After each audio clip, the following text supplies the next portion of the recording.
So you've got just one day in Honolulu. Sounds impossible, right? Well, what if I told you that with the right game plan, 24 hours is all you need? Let's build that perfect day. Let's reframe this. This isn't a time crunch. It's more like a perfect day puzzle. We've got one day to hit the island's most powerful historical sites, its most thrilling adventures, and its most jaw-dropping views. We're going to make every second count. Okay, so first things first. The biggest decision you have to make right out of the gate is how you're going to get around and see everything. This one choice really sets the tone for your whole day. And it really all comes down to this one question. Are you the kind of person who wants the keys in your hand, an open road, and total freedom? Or would you rather just kick back, relax, and let an expert handle everything? So let's break down what that actually looks like. It's that classic trade-off, right? Freedom versus convenience. If you go self-guided, yeah, you can chase down that hidden beach you saw on Instagram.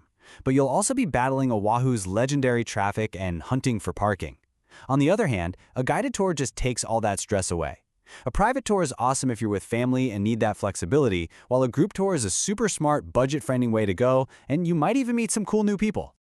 All right, so you've picked your style. Let's get this day started, shall we? First up, the morning, and we're going big. We're tackling two of Oahu's most iconic spots right away.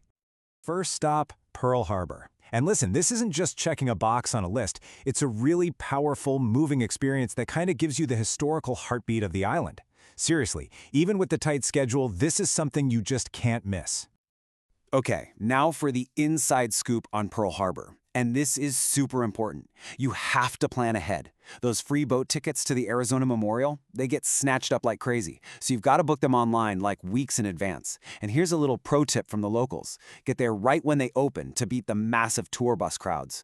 But hey, if you do miss out on tickets, don't sweat it. The Pacific Fleet Submarine Museum is a fantastic alternative. And if you're someone who loves to, touch and feel history, then the Battleship Missouri is an absolute must. I mean, you can literally walk on the very decks where World War II officially ended. It's this amazing mix of a powerful history lesson and a straight-up cool adventure. Okay, so from that moment of history and reflection, we're going to pivot to something totally different, an amazing physical challenge. Yep, it's time to conquer the most famous landmark in all of Hawaii, Diamond Head. So let's talk strategy for this hike, okay? The game plan is super simple. Go early. You'll beat the intense island heat and all the tour buses. The hike itself is pretty manageable, under 2 hours. But just be ready for that final stair climb. It's a real leg burner. But the payoff? Oh, it's one of the most incredible, iconic views on the entire planet.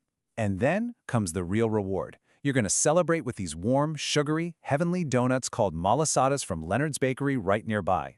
All right, morning, conquered. Now for the afternoon, we're totally shifting gears. We're diving headfirst into the island's insane natural beauty and, just as importantly, its amazing food scene. So, one option for your afternoon, you could head into the Manoa Valley. You'll be hiking through a rainforest that is so lush, so green. I mean, this is literally where they filmed parts of Jurassic Park, and it all leads to a beautiful waterfall. Or, if you're feeling more of a water vibe, you can trade that rainforest for a reef and go snorkeling. But a big heads up here, this is not a place you can just roll up to. You absolutely need reservations, and they book up fast, so plan ahead for this one too. And you know what? No matter what you choose to do, you've got to keep your eyes peeled for those roadside fruit stands. This isn't just a snack, it's like a whole cultural experience, tasting mangoes or fresh-pressed sugarcane juice just feet from where it grew. You could honestly build your whole day just around eating. It's this incredible mix of Hawaiian, Japanese, and Portuguese flavors. It's like the whole story of the island right there on your plate. Okay, now I want to throw an idea out there that's a little different, something that goes way beyond the usual tourist checklist. What if your one day in paradise could also be a day where you actually make things a little bit better? This quote right here, it really nails this powerful new idea in travel. It's the shift from just being a visitor who looks at things to being an active participant, someone who helps take care of this incredible place. It's a chance to connect with the Aina, the land, on a way deeper level. And look, this doesn't mean you have to give up your whole vacation day. We're talking about just a couple of hours, that's it, spent doing something really meaningful. You could be doing a beach cleanup, planting native trees, or even helping out with coral reef restoration. Just imagine this for a second. You spend maybe 90 minutes of your day helping to restore an ancient Hawaiian fish pond. You're not just, moving rocks around. You're literally helping to bring back a vital piece of the island's culture and its environment. It's this amazing chance to learn by actually doing something. And get this, here's the craziest part. This isn't just about getting that warm, fuzzy feeling. A lot of tour operators will actually give you a pretty big discount. We're talking hundreds of dollars sometimes, just for adding one of these activities to your day. So you give back to the island and you save some cash. I mean, it's a total win-win. So just think about it for a second.